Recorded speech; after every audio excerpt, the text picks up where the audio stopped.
காஷ்மீர் மாணாக்கர்கள் தாக்கப்பட்டு வெளியேற்றப்படுகிறார்களா? இந்து ரக்ஷா தள அமைப்பினர் அடித்து விரட்டுவதாக வெளியிடப்பட்டிருக்கும் அதிர்ச்சி தகவல்கள்.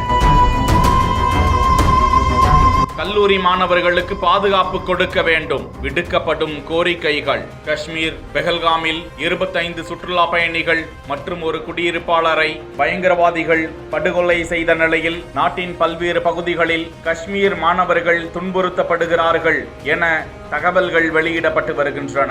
டேராடூனில் பல்கலைக்கழக விடுதி ஒன்றில் தங்கியிருந்த காஷ்மீர் முஸ்லிம் மாணவர்களை டேராடூனை விட்டு வெளியேற வேண்டும் என இந்து ரக்ஷா தள அமைப்பினர் அவர்களை அடித்து விரட்டுவதாக காட்சியை வெளியிட்டு இருக்கிறார்கள். சண்டிகரில் உள்ள டெராபசியில் உள்ள மாணவர்கள் தாக்கப்பட்டு வெளியேற்றப்பட்டதாகவும், உத்தரகாண்டிலும் காஷ்மீர் முஸ்லிம் மாணவர்களை அடையாளம் கண்டு உடல் ரீதியான துன்புறுத்தலுடன் அவர்களை விரட்டுகிறார்கள் என்றும் தகவல்கள் வெளியிடப்பட்டுள்ளன.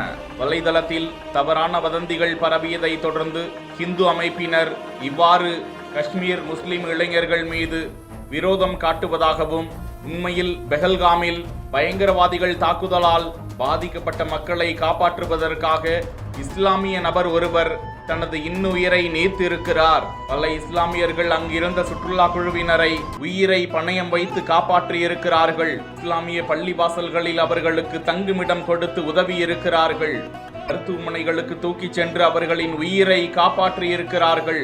இதனால் காஷ்மீர் முஸ்லிம் இளைஞர்கள் இந்தியா முழுவதும் உள்ள பல்கலைக்கழகங்களில் காப்பாற்றப்பட வேண்டும் என மாணவர்கள் பேசக்கூடிய காட்சி வெளியாகி அதிர்ச்சியை ஏற்படுத்தி வருகிறது. இந்த நிலையில் மாணவர்கள், அவர்கள் சம்பந்தப்பட்டவர்கள் ஜம்மு காஷ்மீர் முதலமைச்சர் ஒமர் அப்துல்லாவை இது குறித்து மத்திய அரசிடம் வலியுறுத்தி நடவடிக்கை எடுக்க வலியுறுத்துமாறு கோரிக்கைகள் விடுத்திருக்கிறார்கள்.